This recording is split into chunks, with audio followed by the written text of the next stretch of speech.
우리 단톡방에 하루가 멀다 하고 올라오는 그 좋은 글들 있잖아요. 여기저기서 복사해서 전달된 메시지요.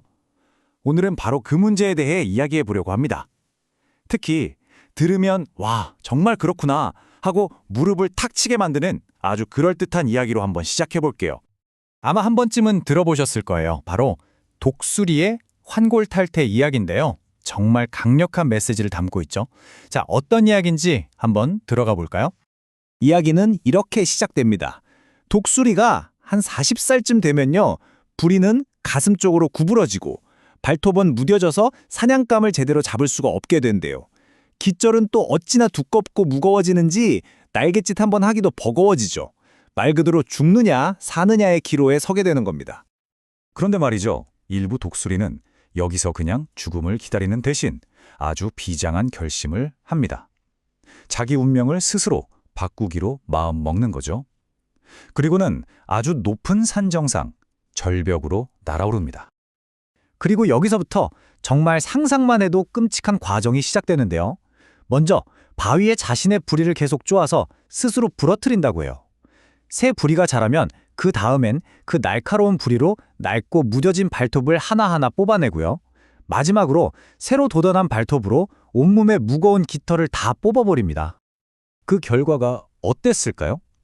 자그마치 150일, 이 끔찍한 고통의 시간을 견뎌낸 독수리는요, 완전히 새로운 모습으로 다시 태어나서 무려 30년이라는 세월을 더 힘차게 살아간다고 합니다.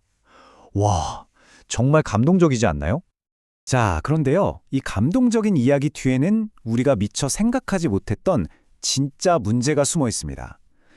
때로는 이렇게 좋은 이야기가 오히려 해를 끼칠 수도 있다는 점이죠. 네, 고통을 이겨내고 완전히 새로운 삶을 얻는다. 정말 듣기만 해도 가슴이 웅장해지는 그런 변화의 스토리, 맞죠? 하지만 이 모든 이야기는 사실이 아닙니다. 완전히요. 실제 독수리의 생태와는 정말 아무런 관련이 없는 누군가가 그냥 지어낸 현대판 신화일 뿐이에요. 이 독수리 이야기가 바로 잘못된 정보가 어떻게 만들어지고 퍼져나가는지를 아주 적나라하게 보여주는 예시예요. 누군가 그럴듯한 이야기를 하나 만들면요, 사람들이 거기에 은퇴 후의 삶은 이래야 한다거나 젊을 때 고생은 사서도 한다 같은 교훈을 막 덧붙여요. 그리고 이게 카톡으로 문자로 무한정 전달되면서 계속 보다 보면 어느새 진짜처럼 믿게 되는 거죠. 이게 마치 아무리 맛있는 음식도 너무 많이 먹으면 탈이 나는 거랑 똑같아요. 아무리 좋은 말, 감동적인 글이라도 이렇게 홍수처럼 쏟아지면요, 결국 우리의 온라인 공간을 어지럽히는 디지털 공해가 될 뿐입니다. 많은 분들이 그래도 인터넷에는 똑똑한 사람이 많으니까 틀린 정보면 알아서 걸러지겠지라고 생각해요. 이걸 바로 집단 지성이라고 부르는데요.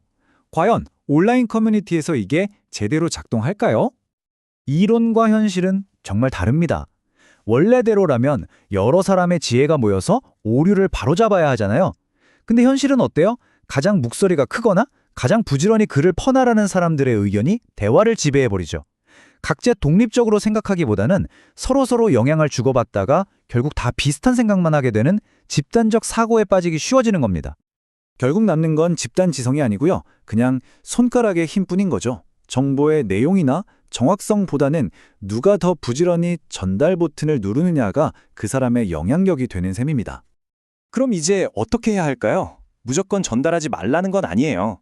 우리에게 필요한 건 아주 작은 인식의 전환, 바로 퍼나르기에도 예의가 있다는 걸 아는 겁니다.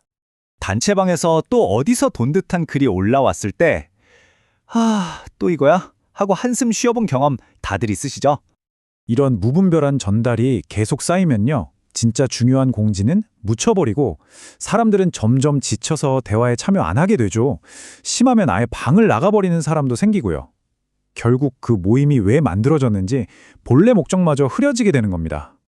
그래서 우리가 지켜야 할 최소한의 예의, 딱 4가지만 기억하시면 됩니다. 간단해요. 첫째, 공유하기 전에 이게 진짜 맞나 한번 확인하고요. 둘째, 어디서 온 글인지 출처를 밝혀주는 거예요. 셋째, 긴 글이라면 핵심이 뭔지 한두 줄로 요약해주고 마지막으로 가장 중요한데요, 이걸 왜 공유하는지 자기 생각 한 줄이라도 덧붙여주는 겁니다. 이것만으로도 정말 큰 차이를 만들 수 있어요. 자, 그럼 이걸 실제 상황에 한번 대입해 볼까요? 어떤 글이 우리 그룹에 도움이 되고 어떤 글이 해가 되는지 구체적인 사례를 보면 훨씬 이해하기 쉬우실 거예요. 예를 들어서 60대 남성분들의 고등학교 동창회 단톡방에 있다고 한번 생각해 볼게요. 이 방의 목적은 딱 하나죠. 오랜 친구들끼리 안부 묻고 옛날 얘기 나누면서 관계를 이어가는 거예요. 이 방의 목적을 생각하면 뭐가 좋고 나쁜지는 너무나 명확해요. 친구들 소식이나 학교 이야기, 아니면 같이 등산 가자는 공지 같은 건 당연히 좋죠. 커뮤니티가 활발해지니까요. 근데 갑자기 상관도 없는 정치 얘기나 아까 봤던 독수리 이야기처럼 검증도 안 된 감동글, 아니면 맨날 보는 유머나 종교글이 올라오면 어떨까요? 모임의 분위기만 흐리게 되겠죠. 이 말이 딱 맞는 것 같아요. 부처님 말씀은 절에서, 예수님 말씀은 교회에서. 모든 글에는 어울리는 자리가 있다는 거죠. 우리가 속한 그룹의 성격, 그 맥락을 항상 생각해야 한다는 뜻입니다. 자, 오늘 이야기를 들으시고 여러분이 참여하고 있는 단톡방들을 한번 떠올려 보세요. 그곳은 지금 어떤 이야기들로 채워져 있나요? 혹시 나도 모르게 디지털 공예를 만들고 있지는 않았는지 한 번쯤 돌아보는 계기가 되었으면 좋겠습니다.